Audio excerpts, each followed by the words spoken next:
शेतकऱ्यांच्या कर्जमाफीच्या मागणीसाठी आज राज्यभरात शेतकरी संघटनांकडून आंदोलन जे आहे ते पुकारण्यात येत आहे।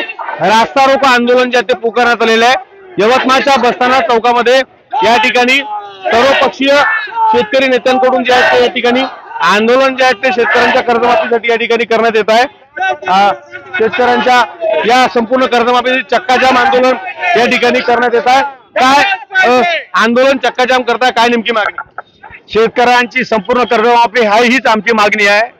हे सरकार जे विद्यमान सरकार महाराष्ट्रात आज अस्तित्वात आहे, या सरकारने शेतकऱ्याची कर्जमाफी करू म्हणून आपल्या याच्यामध्ये आश्वासन दिलं होतं घोषणापत्रामध्ये, आणि ते आश्वासन पूर्ण करण्याचे सरकार टाळाटाळ करत आहे। आज करू उद्या करू असं योग्य वेळ आल्यावर करू असं म्हणताय। आजचीच बातमी आहे, किमान 12 बँकेचे म्हणजे 12 लाख कोटी रुपये माफ होत आहे उद्योगपतींची, आणि एका बाजूला शेतकऱ्याची कर्जमाफी करण्यासाठी टाळाटाळ केली जात आहे। आमची ही मागणी की शेतकऱ्याची संपूर्ण कर्जमाफी झाली पाहिजे।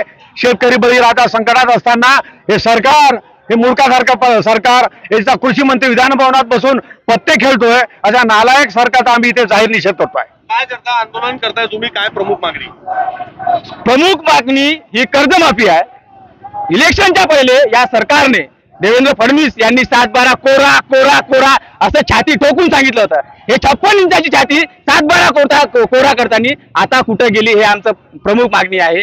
कसं होत आहे, या सरकारला विसर पडलेला आहे। हे सरकार विसरभव सरकार झालेलं आहे। फक्त उद्योगपतीसाठी राहिलेले हे सरकार आहे। उद्योगपतीसाठी हे सरकार काम करत आहे, परंतु अद्यापपर्यंत शेतकऱ्याची एकही मागणी यांनी मान्य केली नाही। आताच पावसाळी अधिवेशन होऊन गेलं, शेतकऱ्यांना आशा होती या अधिवेशनात कुठेतरी शेतकऱ्याचा शेतमजुराचा विचार केला जाईल, त्यांच्यावर होणारा अन्याय कुठेतरी टाळला जाईल, परंतु अजूनपर्यंत शेतकऱ्यांचा विसर या सरकारला पडलेला आहे। पुढील येणाऱ्या काळात ज्या पंचायत समिती, जिल्हा परिषद, स्थानिक स्वराज्य संस्था इलेक्शन आहे, त्यामध्ये शेतकरी दाखवून देईन ईव्हीएमचा घोटाळा करून तुमचं सरकार भलाई आलं असेल, परंतु स्थानिक स्वराज्य संस्था या संपूर्ण शेतकऱ्याच्या हातात राहील।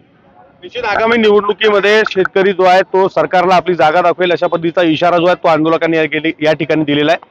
शेतकऱ्यांची संपूर्ण कर्जमाफी सरकारनं करावी या मागणीसाठी आंदोलन जे आहे ते आज यवतमाळमध्ये या ठिकाणी सर्वपक्षीय करण्यात आलं। विवेक गावंडे, TV9 मराठी, यवतमाळ।